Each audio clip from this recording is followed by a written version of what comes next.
The girl accidentally dropped a potato while moving things. This potato would completely change the beggar's fate. The beggar picked up the potato and reminded the girl she had dropped something. Seeing the beggar's kind nature despite her ragged clothes, the girl took her in and gave her a job in the kitchen of her restaurant. Unexpectedly, the beggar's skillful slicing of meat was perfectly consistent in length. The chefs marveled, saying even the master chef couldn't match her knife skills. It turned out the young man was a 3-time champion of a cooking competition, but his apprentice, wanting to become the top chef, poisoned his tea. Although the young man didn't die from the poison, he lost his memory and became a beggar. The girl, seeing the young man's good character and no place to go, took him in and gave him a job as an assistant to the master chef. Seeing how close they were, the master chef became jealous. He intentionally made things difficult for the young man, asking him to slice the meat. Each slice had to be 1 inch long and 3 millimeters wide, to preserve the perfect texture of the meat. Before the master chef even finished speaking, the young man had already prepared the meat and placed it in front of him. The meat slices were perfect, with no deviation. Everyone praised the young man's knife skills, saying they surpassed the master chef's. The master chef took the meat, showing disdain and claiming it was just passable. To get rid of the young man and marry the girl, the master chef asked him to beat an egg.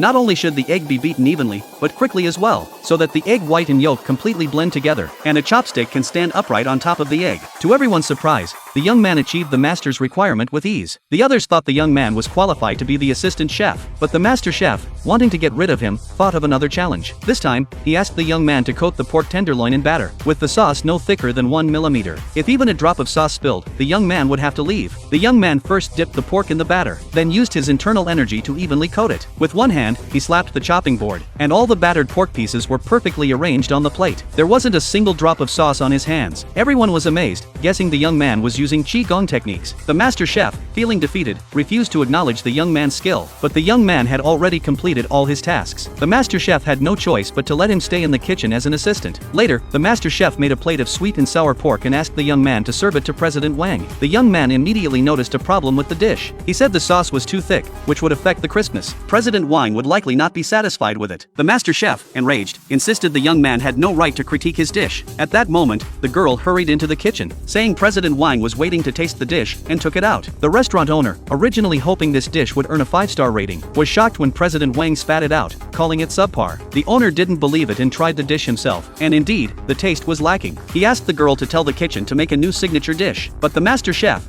being the most skilled cook at the restaurant, claimed that sweet and sour pork was his specialty. The other chefs were doubtful they could make a dish that would satisfy President Wang. At that moment, the young man silently started to cut the ingredients. The master chef tried to stop him, saying even if they made a new dish, it wouldn't be his job to do it. However, seeing the young man's knife skills, the girl was impressed. She decided to let him make the dish and placed the future of the restaurant in his hands. The young man took a chicken and began preparing it. Meanwhile, the owner was trying to calm President Wang's frustration. Suddenly, the rival restaurant owner arrived with 3 chefs to provoke them. They first mocked the sweet and sour pork, then invited President Wang to their restaurant to try their food. Coincidentally, the young man walked by with a newly prepared dish. When the rival owner saw the dish, which was a mud ball, he immediately began to ridicule it. President Wang was about to leave in anger, but the young man smashed open the mud ball with a hammer, revealing a lotus leaf inside. Then, a phoenix flew out from the lotus leaf. This scene stunned everyone present. Even the president of the Food Association, Mr. Wang, was left speechless. He exclaimed that the fragrance of the dish was so smooth and divine, as if he were in an enchanted realm.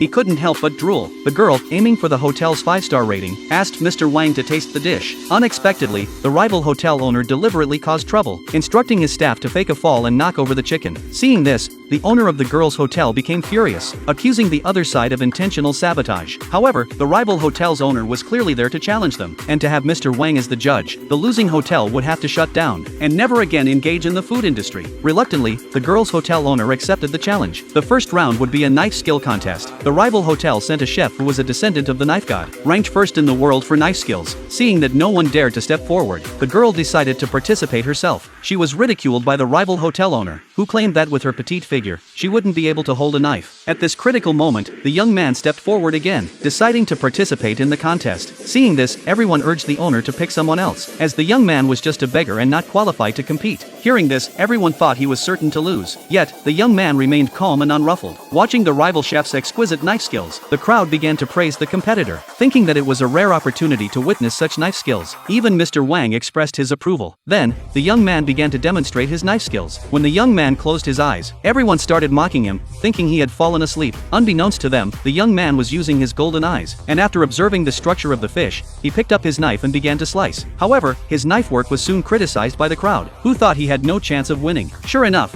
When the two presented their fish slices on the table, Mr. Wang praised the rival chef's slices for being thin and delicate, while he criticized the young man's slices as subpar. Just as he was about to announce the winner of the first round, the crowd noticed that the fish the young man had sliced was still alive. This miraculous knife skill amazed everyone. In the end, Mr. Wang declared the young man the winner. The girl couldn't believe the beggar she had taken in had such exceptional culinary skills. The second round was focused on pasta. The rival hotel sent a competitor who was a descendant of the royal palace chefs. Looking at the competitor's elderly appearance, the head chef of the girls' hotel felt confident he could beat him, so he volunteered for this round of the contest. He was full of confidence in the noodles he had made, mocking the elderly competitor, claiming he was sure to lose. However, he underestimated the man's true ability. The man used his inner strength to knead the dough, then began to stretch the dough into long, thin noodles, and even started waving them around his head. At this point, someone realized the man was making dragon dance noodles. Upon the young man's reminder, the head chef quickly threw the noodles into the pot to cook. When both sides served their noodles in bowls, the young man was already certain the head chef had lost. Sure enough, Mr. Wang, after inspecting both dishes, announced the rival hotel as the winner. This deeply disheartened the head chef. Now, the score between the two hotels was 1-1, and the winner would be determined in the third round. In the third round, the contestants would each make a dish. The girl remembered the young man's exceptional culinary skills from earlier, so she decided to have him represent the hotel in this round. Although the head chef and others disagreed, there was no other choice but to have the young man compete. Seeing the rival hotel's contestant, the hotel owner exclaimed that he was the grandchild of the culinary god. Everyone thought they had already lost this round. What they didn't know was that the young man was the culinary god himself. Soon, the third round officially began.